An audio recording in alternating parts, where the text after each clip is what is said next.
Jadeja Narendra Singh Metoda GIDC president છું અને અત્યારે જે હું અહીંયાથી નીકળો છું અમારે મોટાવાડા અને ઈટાળા ગામની વચ્ચે જે ચેકડેમ બંધાઈ રહ્યું છે, જે ગીર ગંગા પરિવાર ટ્રસ્ટ જે ચલાવે દિલીપભાઈ સખિયા ઓચિંતા ત્યાં અત્યારે ભેગા થઈ ગયા અને જે અત્યારે જે ચેકડેમનો જીર્ણોદ્ધાર કરી રહ્યા છે, જે કાબિલેદાદ છે, જેને કહેવાય ને કે ખેડૂત માટેના એક ભગવાન થઈને અવતરેલા હોય ને એને જેવી વસ્તુ છે. અત્યારે ખૂબ જ સારું એવું ચેકડેમ જે અંદાજે અત્યારે જે પાણી ભરાતું હતું એના ટૂંકા એવા ખર્ચમાં, નાના એવા ખર્ચમાં દિલીપભાઈના ઓલમોસ્ટ 1.5 ગણું પાણી એક્સ્ટ્રા ભેગું થાય એવું આયોજન કરી અને ચેકડેમ બનાવી રહ્યા છે.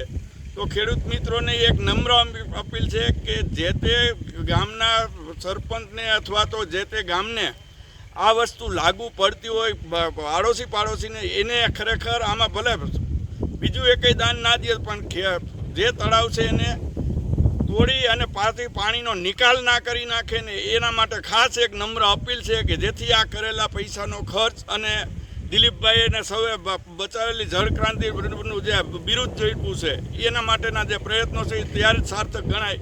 આપણે મામૂલી એવું આપણે કંઈ બીજું કરતા નથી પણ ખાલી એટલી જ ધ્યાન દઈ તો ખૂબ સારું અને ખેડૂત માટે ખૂબ ઉપયોગી છે.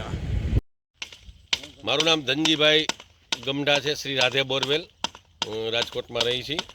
આ ગીર ગંગા પરિવાર ટ્રસ્ટે લોધિકા તાલુકામાં ઘણા બધા ડેમ બનાવ્યા છે. અત્યારે પણ ડેમનું કાર્ય ચાલુ છે, આપ જોઈ રહ્યા છો ડેમ. આનાથી પ્રકૃતિને ફાયદો થશે, નાના મોટા ખેડૂતોને, જીવજંતુ, પશુ પક્ષીને પણ ફાયદો થશે.